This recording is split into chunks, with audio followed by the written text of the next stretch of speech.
So this is an article that came up for me, and I think it's kind of just interesting to read it and kind of talk about this as a real issue. Just because I feel like some people don't understand how like policies and how do you say like city infrastructure work. So some people, I think actually a lot of people in the Black community have been talking about it, but the criminalization of drugs, or the war on drugs, what it was, what it did, who it's impacted, and how it's impacted them. So the war on drugs specifically broke up the Black family. Like, that was the whole point of it. It was successful in doing that. It created a whole generation of like crack babies, and it like put so many Black men in prison who have just never come out. Like, many of them are still in prison to this day. So while white America was able to grow up in 2-parent households and have 2 incomes, Black America unfortunately had half of its gender in prison, and they've never come out. And the only reason we actually have like Black people here at this point is because of immigration. African immigrants have come and have created Black families and stuff, but in terms of like Black Americans, the war on drugs ruined the Black family. So a really major part of criminalizing drugs in the Black community is that Black people who are caught using drugs go to jail or prison. Now, this is not so this article is written by the LA Times, and it's about a small town in California, but this is actually a theme that is present all over America in really small towns. And this is like most towns in America. They are the biggest employers in the town are either Walmart, the school, or the prison. So when people stop going to jail and being criminalized for drugs, then the prison population shrinks, meaning that they don't need as many prisons, meaning that they need to close jails. That's what's happening in California. So this is a story about how 1,000 jobs in this one town are being lost because the state has decided to close the prison. These things are cyclical. Like, this is a reason why the whole country, not just like, this is a reason why the country needs poor, uneducated Black people to have children so that they can keep going to prison, right? So that these people in these towns can have jobs. That's the way the cycle works. Like, that's the infrastructure that is currently in place in America. Many white families have raised their entire family off of just being white and working in a prison. This whole town is literally functioning.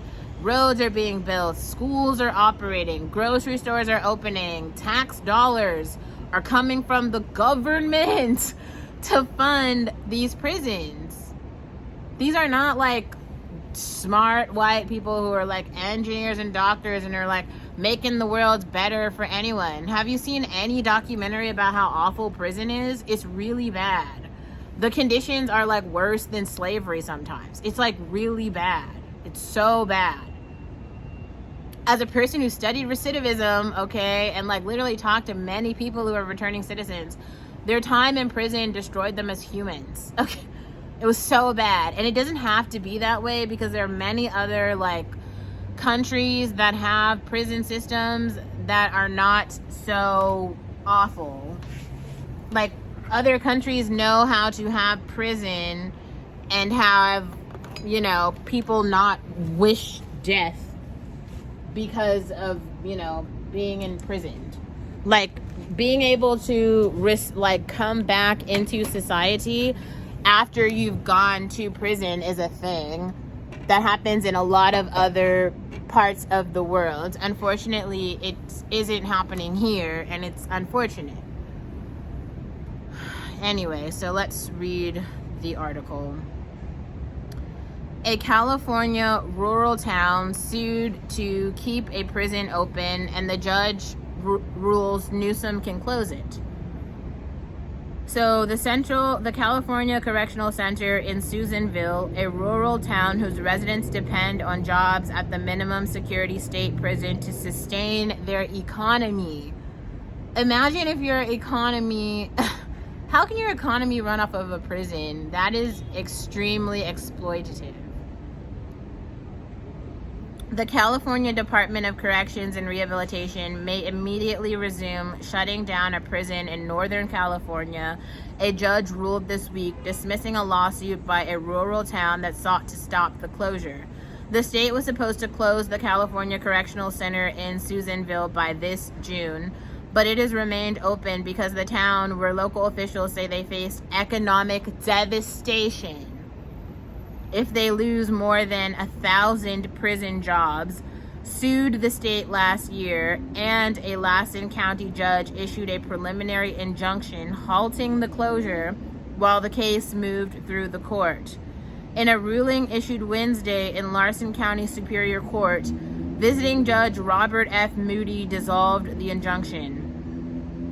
The legislature and the CDCR both have had and have expressed policy reasons for closing prisons.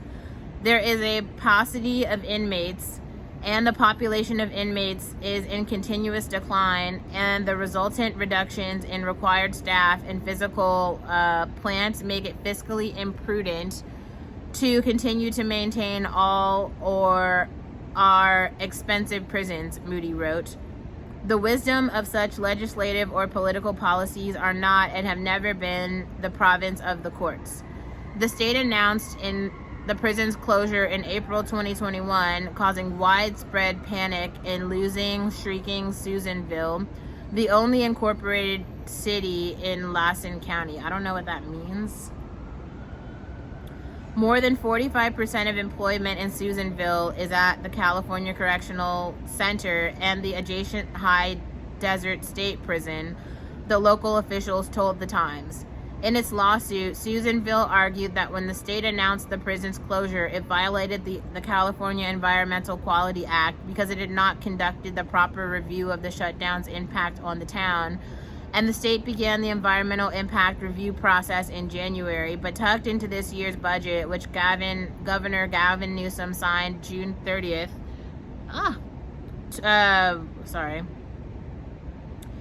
Was a trailer bill that says California law exempts the closure of state prisons and juvenile facilities from review under the state's environmental law. The bill says the California Correctional Center must close by June 30th, 2022.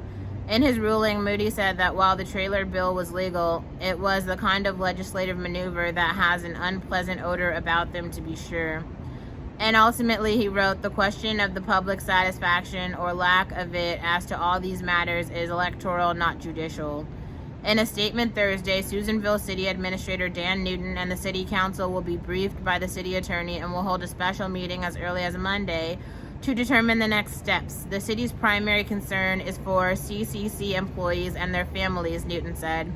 Moody's decision was celebrated by those who say closing the 59-year-old California Correctional Center, which needs millions of dollars in repairs, is the morally and fiscally responsible thing to do. Throughout this entire litigation, the prisoners inside CCC have been treated either as revenue or as irrelevant. Shakir Rahman, a Los Angeles-based attorney who filed an amicus brief signed by about 100 men incarcerated at the prison, said in a statement, advocates see the decision in this case as a decisive victory, the statement said. In the amicus brief filed this summer in support of the closure, the incarcerated men said the prison is crumbling. Rainwater pours through the ceilings, they wrote, and some prisoners resorted to using soap, oh my God, to seal leaks in their cells. Toilets they don't flush and are filled with green algae. And when the Dixie Fire, the second largest wildfire in California history, burned last summer a few miles outside town, the men were not moved from the facility even as electricity and water were shut off. Smoke filled their cells and they had to cover their faces with wet towels to breathe. Moody declined to consider the amicus brief. As California's incarcerated population declines, other prisons will be considered for closure, state officials have said. The dual vocational institution in the San Joaquin Valley city of Tracy closed last September. In this year's budget, the Newsom administration said it was committed to right-sizing California's prison system to reflect the needs of the state and could close 3 more prisons in addition to the California Correctional Center by 2025. Brian Caneda, Deputy Director of Californians United for a Responsible Budget, a coalition of groups dedicated to reducing incarceration in the state, said in a statement that Newsom has shown a lot of leadership, but now more than ever, the state needs a concrete plan to close prisons in the January 2023-24 proposed budget. Decisions about which prisons to close next need to happen soon, he said.